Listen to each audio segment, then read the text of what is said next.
Hey, what's up YouTube? I just finished putting the canopy canvas on, assembling the canopy on this Floe VSD-5000 5,000 pound boat lift with the pontoon rails. Wanted to do a short video on that so you can piggyback off my research. Hopefully it'll help you a little bit. There's a couple benefits to the Floe lift, and one of the main benefits in my opinion are these adjustable legs. So these adjustable legs, the feet there, you can raise and lower those feet by just putting a cordless drill in here. You don't want to use an impact wrench or impact driver per the instructions, but a cordless drill. The Floe, another main advantage is it uses a screw drive opposed to a complete cable system.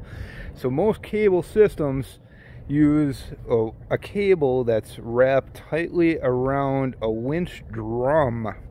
That tightly wound winch drum cable puts a lot of fatigue on the cable, where if you look up the manufacturer's manuals for Shorestation and some of those other companies that use a winch drum, they recommend you replace the cable every 2 years.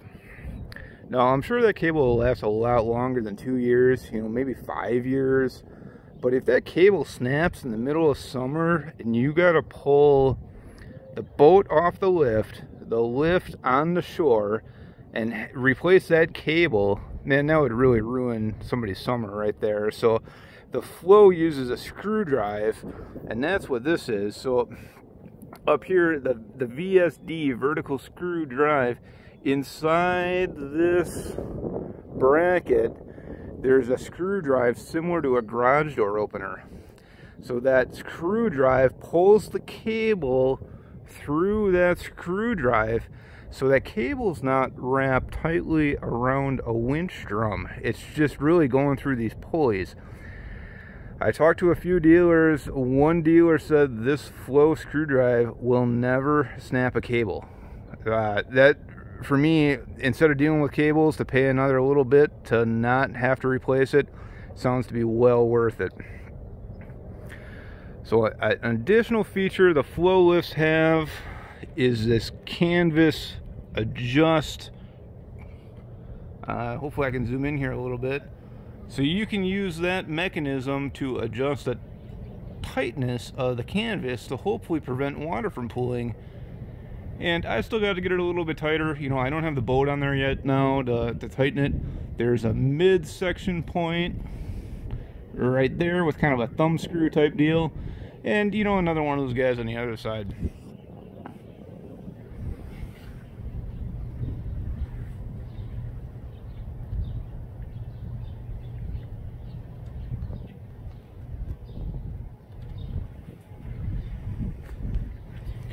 So this one's set up with these pontoon rails.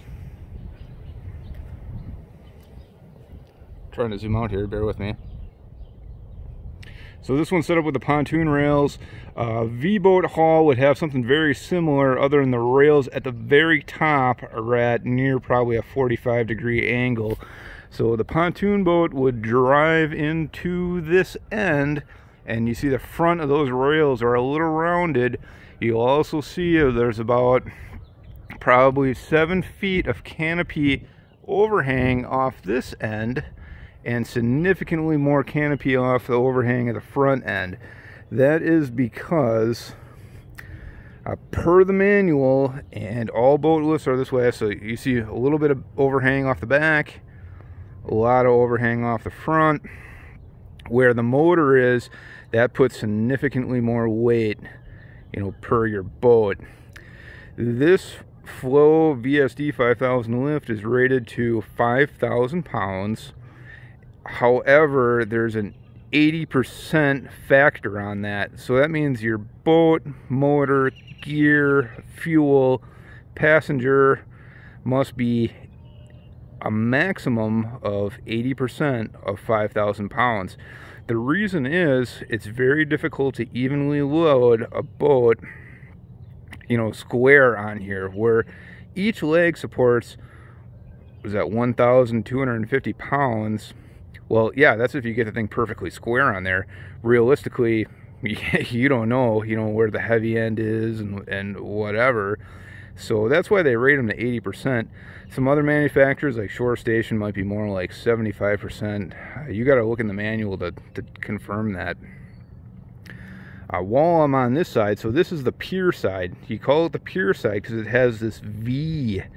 You walk through that V to get onto the boat. You don't have to duck underneath a bar, underneath a pole. You go through that V portion to get on there.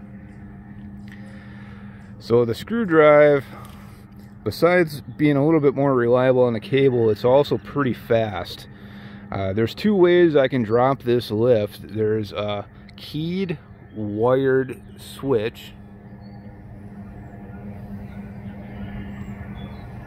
that I have hanging up there.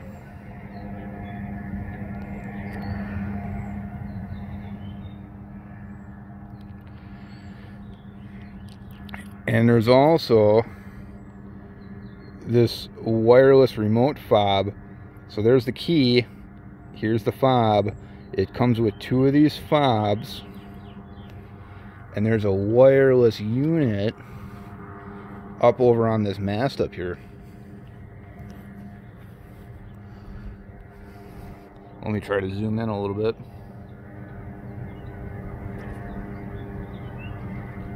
So that's the wireless unit that gets added to operate these fobs.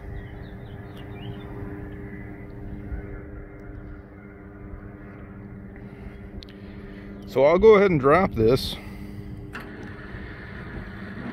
And as you can see, it's not dropping very fast. However, this is about twice the speed of a cable-controlled boat lift that wraps around a winch drum. That VSD is very fast compared to a winch drum.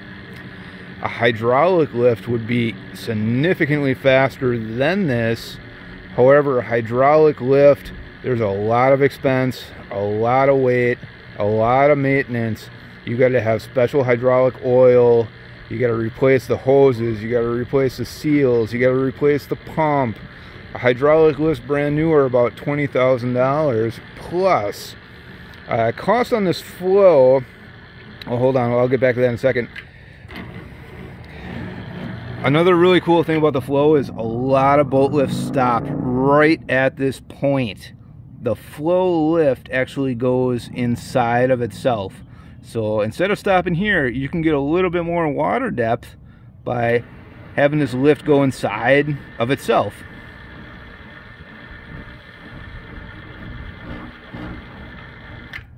So there you go. The thing literally went inside of itself.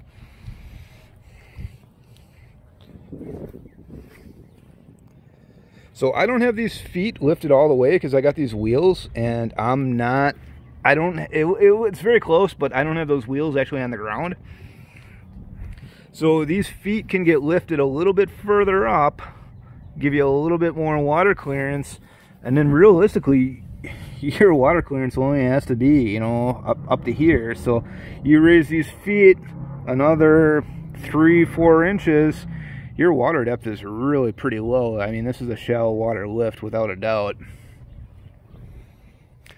Going back to, talking about prices, I priced out a couple different lifts, Shorestation, Shoremaster, Pure Pleasure, and I went with the Floe because I think it's got the most features. Mainly the VSD.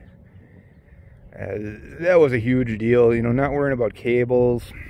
Another thing is, I did most of it myself. I picked it up from the dealer on a trailer myself, which is, this thing ends up being 12 foot wide going down the highway. And in some areas, some remote areas, that's fine. Some more populated areas, that might get really questionable.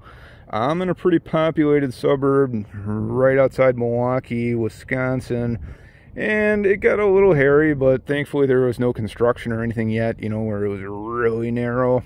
So I was able to tow it 12 feet wide. for probably about 2.5 hours, and it was okay. I would say that saved approximately $3,000 by doing that. Some of that savings also came from assembling the canopy myself, which I would say took about a day. But yeah, I mean, the Floe is kind of lower priced, middle priced. I wouldn't call it on the high end. Big reason why is there's very few welds.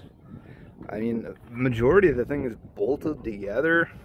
The welds it has are okay. Nothing special, nothing poor, I would consider.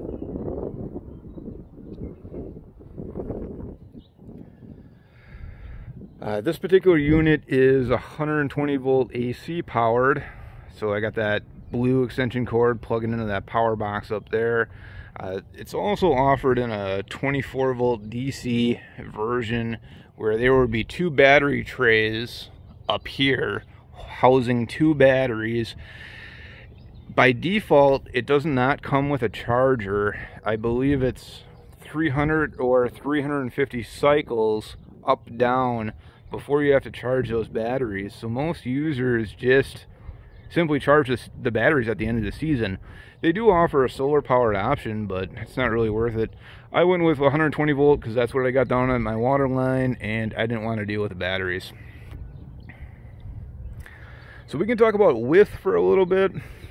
This Floe lift is 119 inches wide going in to it. They have an older VSDs that were 116 inches wide. Some older lifts that you can find used right now, kind of dirt cheap, are like 102 inches wide. Why do you need it so wide? Well, it's because if you want any kind of guides, any kind of bumpers, any kind of fenders, that drastically reduces that width. So a typical boat is 102 inches wide, the maximum you can legally tow without a permit on the highway. 102 inches wide. Why do you need a 119 inch lift? Well, those guides take up about 8 inches per side. So you got 119 inches minus 116 or 16 inches. That basically takes up all your width if you want any kind of guides to guide your boat in any kind of, fender things. So that's really why you see a lot of the narrow lifts dirt cheap, because nobody wants them because your boat don't fit. These Floe lifts, they have a support cable towards the front of the canvas. So right there you can see the cable end. And that's just so your canopy doesn't sag on the long end.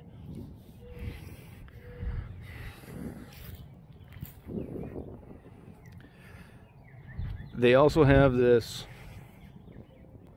mesh front. That mesh front, if there's a windstorm, the wind can actually pick up your canopy and twirl your boat lift around, and hopefully that mesh front prevents that from happening as easily.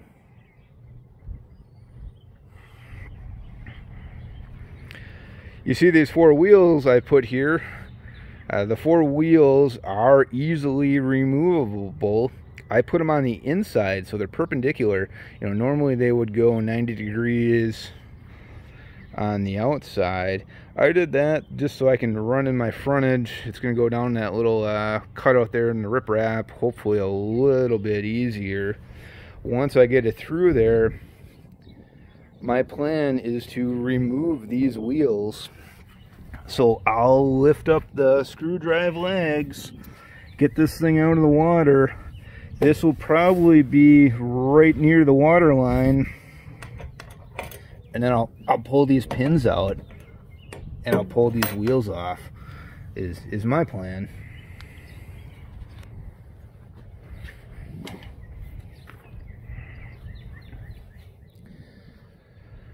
So if you guys have any questions, comment below. I didn't see a lot of videos on boat lifts, and that's why I made it. And obviously it's a very narrow market, so I'm sure I won't get a lot of views on this, but If you found it helpful, I would really appreciate it if you comment or subscribe. Thank you.